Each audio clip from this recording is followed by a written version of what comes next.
لا إله إلا الله لا إله إلا الله لا إله إلا الله لا إله إلا الله.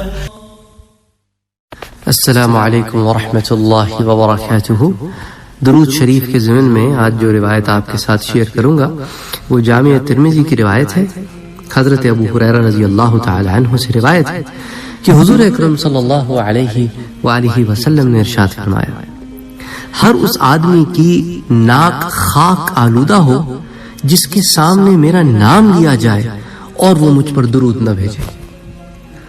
اللہ اکبر اللہ اکبر. یعنی کہ یہ بڑی شرمندگی کی ندامت کی بات ہے ایک مومن کے لیے کہ حضور صلی اللہ علیہ وآلہ وسلم کا نام مبارک اس کے سامنے لیا جائے اور وہ حضور پر درود نہ بھیجے صلی اللہ علیہ وسلم. تو یہ ترمذی شریف کی روایت ہے. اسی طرح ایک اور روایت امام طبرانی جس کو لاتے ہیں، وہ شاید پچھلے دروس میں بھی آپ سے میں نے شیئر کی ہو کہ حضور صلی اللہ علیہ وآلہ وسلم نے ارشاد فرمایا کہ سب سے زیادہ میرے نزدیک وہ امتی ہے جو سب سے زیادہ میرے اوپر درود شریف بھیجتا ہے، اور اس پر فرشتے اس وقت تک درود شریف بھیجتے رہیں گے جب تک وہ درود شریف بھیجتا رہے گا. اللہ اکبر اللہ اکبر. بس اب امتی کی مرضی ہے کہ کم پڑے یا زیادہ. سبحان اللہ سبحان اللہ. تو حضور نے کیا فرمایا، ایک دفعہ پھر سنیں کہ سب سے زیادہ میرے نزدیک وہ امتی ہے جو سب سے زیادہ میرے اوپر درود شریف پڑھتا ہے. تو حضور صلی اللہ علیہ وسلم کی قربت حاصل کرنے کے لیے درود شریف کثرت سے پڑھیں. اب تم پر ہے زیادہ پڑھتے ہو کہ کم. ساتھ ساتھ یہ بھی فرمایا کہ اس پر فرشتے اس وقت تک درود شریف پڑھتے. اب بندے پہ درود شریف فرشتوں کا پڑھنا کیا ہے؟ یہ درود کا جو مطلب ہے اس درس میں میں نے بتایا کہ فرشتوں کا درود پڑھنا آپ کے لیے استغفار کرنا ہے، اور اللہ کا درود پڑھنا رحمت نازل کرنا ہے. ٹھیک ہے؟ تو اب بندے کے اوپر ہے کہ وہ اپنا ڈیسیجن خود میک کرے. تو اسے امام طبرانی نے روایت کیا ہے. انشاءاللہ تعالی پھر اس سلسلے کو جاری رکھیں گے. بہت ساری کثرت سے روایات درود شریف کے ضمن میں آتی ہیں، اور ساتھ ساتھ میں یہ بھی سوچ رہا ہوں کہ بعض جو درود شریف سے متعلق مسائل ہیں وہ بھی ساتھ ساتھ ڈسکس کروں، اور کچھ ایسی چیزیں جو کبھی مسئلہ نہیں تھیں لیکن پچھلے 100-125 سال میں انڈیا پاکستان بنگلہ دیش کی سرزمین میں کچھ ایسے مکتبہ فکر جنم لے چکے ہیں جنہوں نے انہیں مسائل بنا دیا ہے. تو علماء کی اس پر جو تحقیق ہے وہ بھی انشاءاللہ آپ کے سامنے پیش کروں گا تاکہ یہ دودھ کا دودھ پانی کا پانی صاف ظاہر ہو جائے کہ ہم پر بدعتی ہونے کے جو فتوے لگاتے ہیں انہیں یہ بات پتہ چل جائے کہ ہم بدعتی نہیں بلکہ عین سنت کے مطابق کام کرتے ہیں، حدیثوں کی روشنی میں کام کرتے ہیں.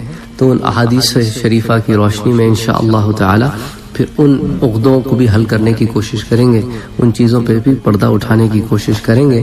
اللہ تعالیٰ میری مدد کرے، آپ کی مدد کرے، اور صحیح معنوں میں اس دین پر چلنے کی ہمیں توفیق عطا فرمائے، اور جس کو بدعت کہا جاتا ہے صحیح معنوں میں اس سے بچائے، اس گمراہی سے بچائے، کیونکہ یہ گمراہی جہنم میں لے جانے والی ہے. اور اللہ تعالیٰ نیک عمل کرنے کی توفیق عطا فرمائے. اور دیکھیں میرا بھائی، ایسے کیسے ہو سکتا ہے کہ ہزارہ سال سے ہمارے علماء پاک و ہند صرف بدعتی رہے ہوں معاذ اللہ؟ تو کیا سارے کے سارے 1000 سال سے بدعت کرتے رہے ہیں؟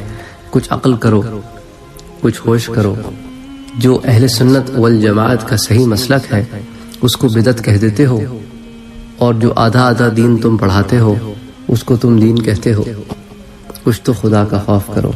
کیوں کسی پر ایسے الزام لگاتے ہو جس کو تم خود سپورٹ نہیں کر سکتے؟ اگر تمہاری فہم میں کوئی بات نہیں آتی تو اس کو سمجھنے کی کوشش کرو. اکثر لوگوں کو جن سے مجھے پچھلی زمانے میں تعلیم حاصل کرنے کا موقع ملا، کیونکہ میں نے بہت سارے لوگوں سے تعلیم حاصل کی ہے، مختلف مکتبہ فکر سے تعلیم حاصل کی ہے.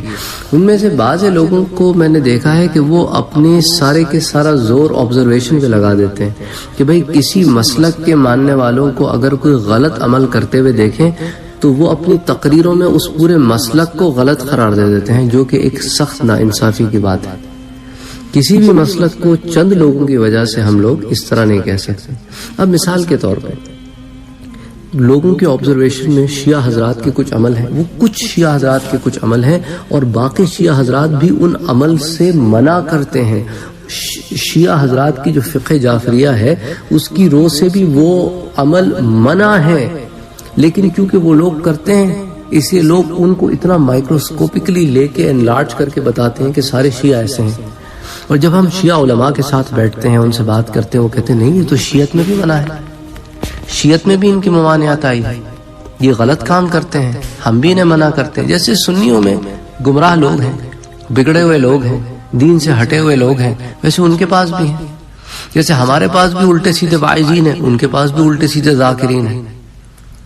اور سوشل میڈیا کی وجہ سے ہر چیز عام ہے، تو لوگ خیال کیا کرتے ہیں کہ شاید سارے ہی ایسے ہیں، حالانکہ سارے ایسے نہیں. تو اسی لیے ضرورت اس امر کی ہے کہ انسان جو ہے چند مثالوں کی وجہ سے کسی مکتبہ فکر کے بارے میں یہ رائے قائم نہ کرے کہ یہ سارے ایسے کے ایسے ہیں. میری ضمن میں بہت ڈیٹیل میں بات ہوتی ہے لوگوں سے، میں کہتا ہوں کہ یہ جو آپ جتنی باتیں کر رہے ہیں یہ ساری آپ نے سڑک سے اٹھائی ہیں. کبھی آپ نے اس مکتبہ فکر کے علماء کو پڑھا ہے؟ اگر آپ علماء کو پڑھیں گے نا اس مکتبہ فکر کے، تو یہ وہی باتیں کر رہے ہیں جو آپ کر رہے ہیں. جن باتوں پہ آپ اعتراض کر رہے ہیں وہ بھی انہی باتوں پہ اعتراض کرتے ہیں. فرق اتنا ہے کہ آپ اس مسلک کے نہیں ہو کے اعتراض کرتے ہیں، وہ اس مسلک میں رہ کے اعتراض کرتے ہیں. بھئی کیا فرق پڑتا ہے؟ بات تو دونوں ایک ہی کر رہے ہیں. تو یہ سخت ناانصافی کی بات ہے کہ کسی کے اوپر اس طرح اعتراض کیا جائے بغیر علم حاصل کیے، بغیر ان کی کتابوں کو پڑھے ہوئے، اور صرف واعظین کی سنا سنائی باتوں پر یوں آنکھ بند کر کے عمل نہیں کرنا چاہیے. انشاءاللہ تعالی پھر اس ضمن میں جو بعض اقوال آتے ہیں پھر ان کو میں آپ کے سامنے رکھوں گا، علماء کے فہم کو آپ کے سامنے رکھوں گا، اور آپ کو بھی اندازہ ہوگا کہ بہت سارے معاملات میں علماء ایک دوسرے کے بہت قریب ہیں، لیکن عوام الناس جو ہے ان میں گمراہی اور بگاڑ کی وجہ سے معلوم یہ ہوتا ہے کہ وہ ایک دوسرے سے بہت دور ہیں. آپ میرے لیے دعا کریں، رمضان المبارک کا 1-2 دن رہ گئے ہیں، میں آپ کے لیے دعا گو ہوں. اللہ تعالی ہماری محنتوں کو قبول فرمائے، ہمارے درجات کو بلند فرمائے. وما علینا الا البلاغ.